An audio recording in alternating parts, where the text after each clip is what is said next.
Hi, today is May the 7th and the first peony is starting to open up. Trying to catch it before the rain starts pouring again.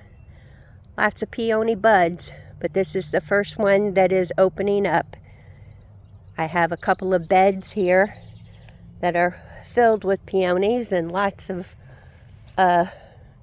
blossoms, but first ones are opening. I've got one here that's opening as well. They're starting up. They smell wonderful when they're open. I love them so much better than roses.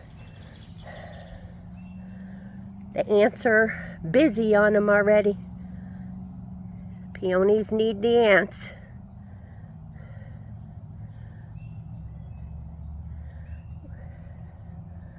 Oh, the rain is starting, so I'm going to go ahead and go in. Hope everybody has a good day.